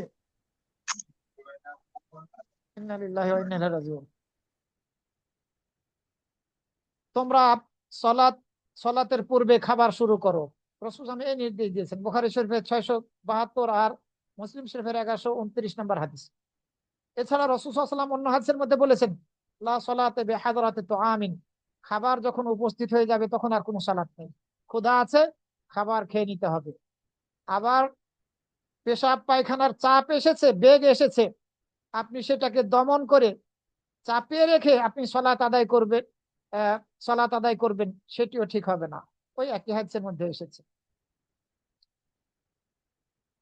আরো একটি আদব হচ্ছে, এমন কোনো কিছু যদি আমরা খাই হালাল হলেও সেটিতে দুর্গন্ধ থাকলে সেই দুর্গন্ধ থাকা অবস্থায় আমরা সলাতে দাঁড়াবো না। একাকী সলাত আদায় করি অথবা জামাতের সাথে সলাত আদায় করি। যেমন পেঁয়াজ, রসুন বা এই জাতীয় কোনো উদ্ভিদ, এগুলোর মধ্যে দুর্গন্ধ আছে, এগুলো খেয়ে আমরা একাকী সলাত আদায় করলেও দাঁড়াবো না সলাতে, আবার জামাতের সাথেও দাঁড়াবো না, যে পর্যন্ত এগুলোর দুর্গন্ধ দূর না হয়েছে। আব্দুল্লাহ ইবনে ওমর রাদিয়াল্লাহু আনহু থেকে বর্ণিত হয়েছে, রাসূল সাল্লাল্লাহু আলাইহি ওয়াসাল্লাম বলেছেন, মান আকালা মিন হাদিহি শাজারা, যে ব্যক্তি এই বৃক্ষ থেকে খাবে, অর্থাৎ এই এই রসুন খাবে, সে যেন আমাদের মসজিদের নিকটবর্তী না হয়। বুখারী শরীফের 853 নম্বর হাদিস। অন্য হাদিসের মধ্যে বলেছেন, এই উদ্ভিদগুলো থেকে যে খাবে সে যেন আমাদের মসজিদগুলোর নিকটবর্তী না হয়, যে পর্যন্ত তার দুর্গন্ধ না দূর হয়েছে। যেমন রসুন, মুসলিম শরীফের 1136 নম্বর হাদিস। আবার রাসূল সাল্লাল্লাহু আলাইহি ওয়াসাল্লাম অন্য হাদিসের মধ্যে বলেছেন, যে ব্যক্তি এই বৃক্ষ থেকে খাবে সে যেন আমাদের নিকটবর্তী না হয় এবং আমাদের সাথে সলাত আদায় না করে। মুসলিম শরীফের 1137 নম্বর হাদিস। আবার বলেছেন, যে ব্যক্তি রসুন, পেঁয়াজ বা এই জাতীয় কিছু খাবে সে ব্যক্তি আমাদের নিকটবর্তী হবে না, মসজিদের নিকটবর্তী হবে না। কারণ ফেরেশতারা কষ্ট পেয়ে থাকে যেমনি ভাবে আদম সন্তান কষ্ট পেয়ে থাকে। সম্মানিত ভাই বোনেরা, সুতরাং আমাদেরকে এই এ ধরনের পেঁয়াজ রসুন খেয়ে সলাতের নিকটে সলাত আদায় করার জন্য একাকী পড়ি অথবা জামাতের সাথে পড়ি কোনোভাবেই যাওয়া যাবে না। যদিও পেঁয়াজ রসুন হালাল এরপরেও, কিন্তু কেউ যদি হারাম খায়, জর্দা, গুল, এরপরে সিগারেট, তাহলে সেগুলো সরাসরি হারাম, ওগুলো বড় গুনার কাজ, মাদকের অন্তর্ভুক্ত, এমনকি মদের চেয়েও বেশি খারাপ, বেশি নিকৃষ্ট। মদের মধ্যে উপকারিতা আছে, কিন্তু ধূমপান, জর্দা, গুল, তামাক, এগুলোর মধ্যে কোনো উপকারিতা নেই অপকারিতা ছাড়া। সুতরাং সেগুলো মদের চাইতেও বেশি বড় হারাম। ওগুলো খেয়ে তো সলাতে দাঁড়ানো যাবেই না। হালাল খেয়ে দাঁড়ানো যাচ্ছে না দুর্গন্ধ থাকার কারণে, তো সেগুলো ওগুলো খেয়ে আপনি কি ভাবেন? সালাতে দাঁড়াবেন। আপনি খেতে বসেছেন, খাওয়া অবস্থায় অন্যরাও আছে, খেতে বসেছে, আপনি তখন থুথু ফেলছেন, আপনি আপনার কফ ফালাচ্ছেন, নাক থেকে আপনার এই ময়লাটা দূর করতেছেন না, এসব কিছু থেকে বেঁচে থাকতে হবে। এটি খাওয়া আদবের পরিপন্থী। আল্লাহ রাব্বুল আলামিন আমাদের সবাইকে খাবারের ক্ষেত্রে এই আদবগুলো যাতে আমরা সর্বদা গুরুত্ব দিয়ে আহ, পালন করতে পারি, খেয়াল রাখতে পারি, আমাদেরকে এই তৌফিক দান করুন। আমি 1 মিনিটের জন্য একটু বিরতিতে যাচ্ছি, আপনারা অপেক্ষা করুন ইনশাআল্লাহ।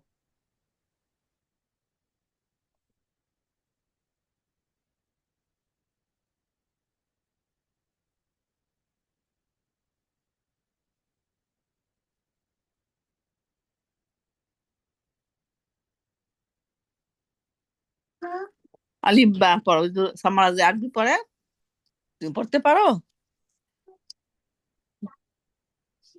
তবে আসো, একটু চিন্তা পারে না, সাবিরা তো ভুট গাল, আসো। আলহামদুলিল্লাহ, এই যে সাবিরা যাবে, আলহামদুলিল্লাহ রাব্বিল আলামিন বলো আমার সাথে, আসো। আচ্ছা, তাড়াতাড়ি বলবো, আসো বাবা। বিসমিল্লাহির রহমানির রহিম বলো, বলো। বিসমিল্লাহির রহমানির রহিম, সুন্দর করে বলো।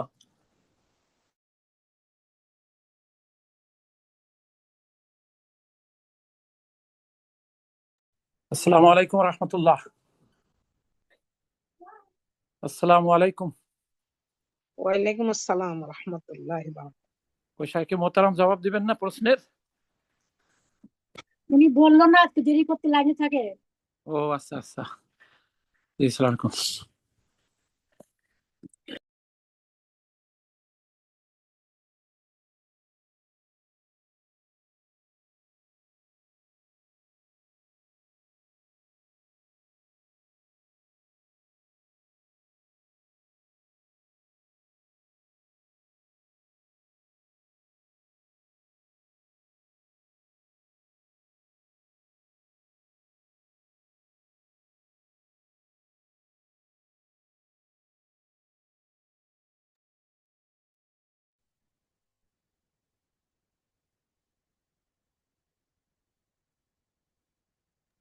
আসসালামু আলাইকুম রহমতুল্লাহ। মোহতারাম, আসসালামু আলাইকুম রহমতুল্লাহ।